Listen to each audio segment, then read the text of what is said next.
Ganito pala sa Pilipinas. Magulo, makalat, at puno ng mga strong, independent, broke girlies.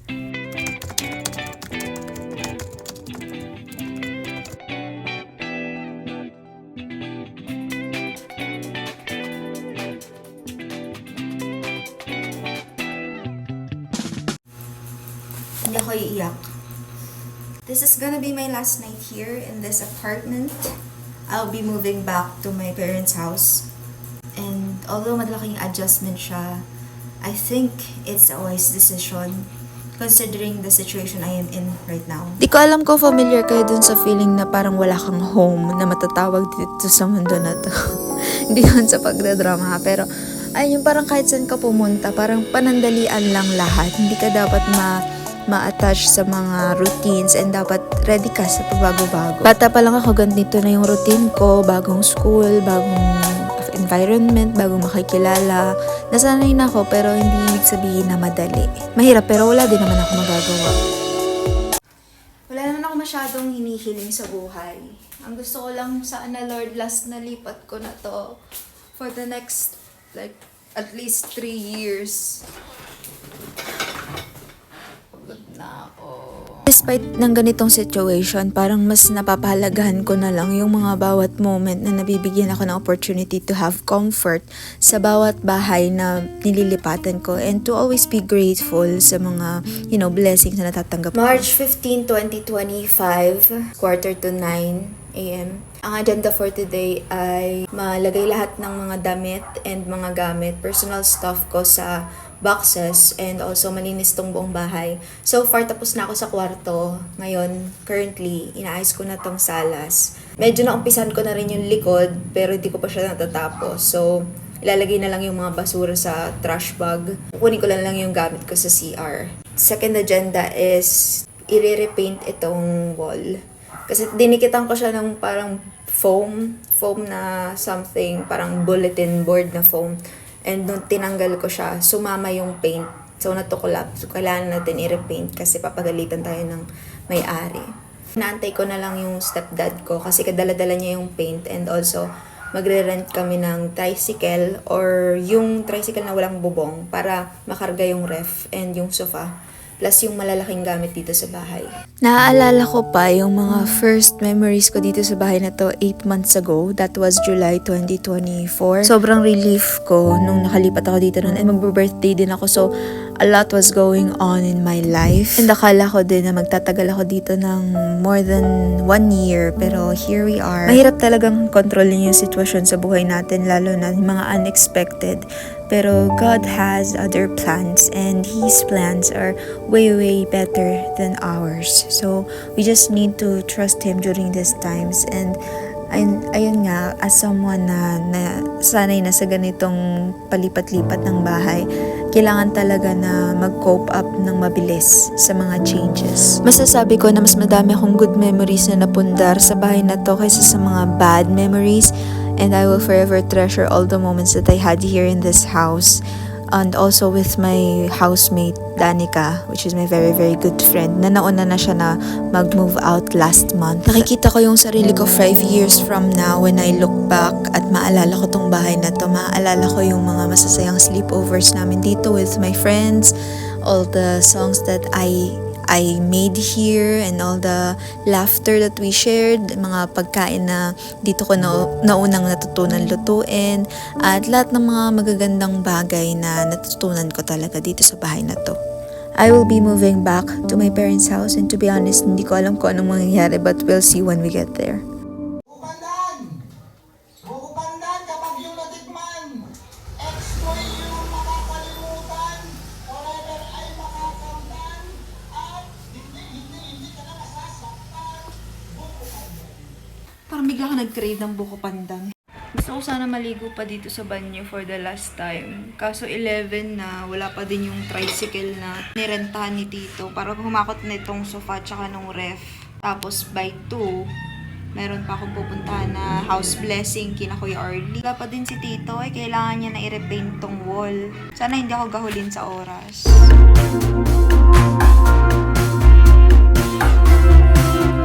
Thankful ako kay mami, sa stepdad ko, at dun sa mga tao na nag-extend ng help during these times na siguro mga twice, twice a year. Pero ayun nga na may mga bagay man na hindi na papagkasunduan, pero kapag naman kailangan ko ng tulong, nandyan naman talaga sila para tumulong at sumuporta.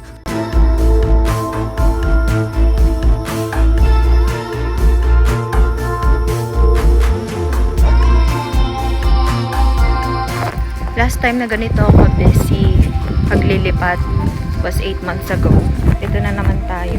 Ang hirap lang ngayon kasi ibang barangay yung lilipatan ko. Noon, dito lang din naman ako nakatira sa subdivision. Lumipat lang ako ng unit. So, ngayon pupunta tayo sa admin para kumuha ng gate pass. Mamimiss ko yung luto ni inay.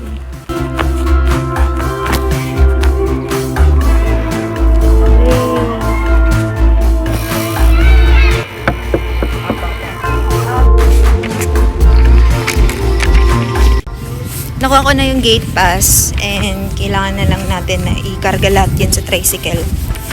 And then we're good to go.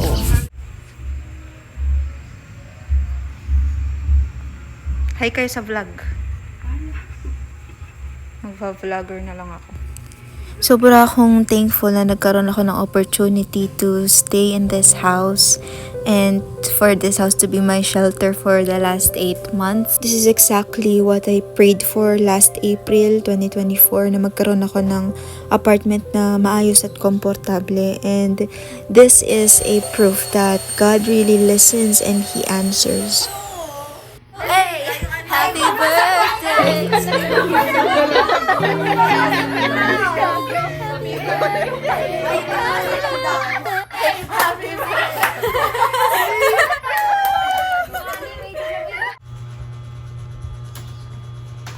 Good morning, nag-breakfast ka na? Wag na, mag-morning. Concern ka na agad, di pa kayo mag-uusap.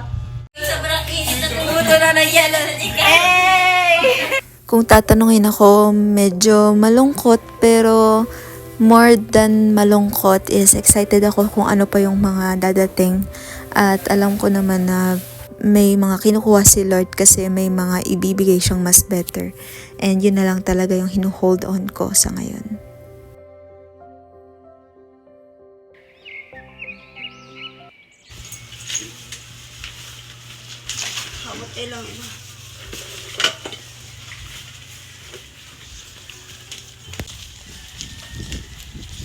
Kasya kaya dyan yung yung upuan na pink?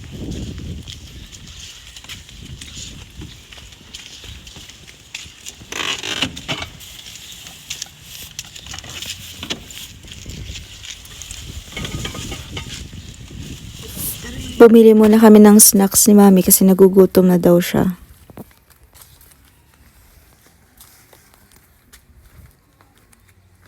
Pabili po.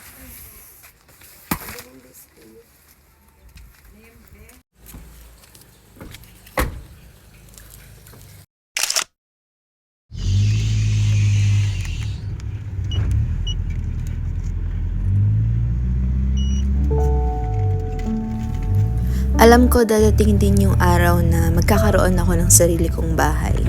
Hindi ko na kailangan lumipat, hindi ko na kailangan mag-alala kung saan pa ba ako pupunta sa susunod. Marami akong plano at talagang isa dyan yung magkaroon ng sarili kong home na tinatawag na punong-puno ng love, ng stories, ng dreams at ng mga prayers na na-answered. Wala akong idea kung kailan, pero ang sure ako is dadating yun. And during this waiting season, mas natututunan ko na magtiwala sa perfect timing ni Lord and to just lay it all in His hands. Balang araw magkakaroon din tayo ng kung ano man yung dinidesire ng heart natin. Just trust God's timing. And here we are, back to the place where I spent most of my high school days. It's weird kasi it feels like I'm going back to the teenager version of myself. Pero at the same time, parang may part sa akin na na-healed knowing that I'm here. It feels like high school all over again, but at at the same time, thankful ako kasi tapos na yun. But I have to be honest that I'm kinda nervous not knowing what will happen later on. Pero paulit-ulit ko din sinasabi na I'm thrilled and excited about the opportunities that I will be unlocking in this new environment. Well, not so new, pero para sa adult version of me, it's a new environment once again. Now that I have all the time in the world, I'll surely focus on my creativity and yung mga hobbies na pinut ko on hold because of my busy schedule. New house, new life, I guess.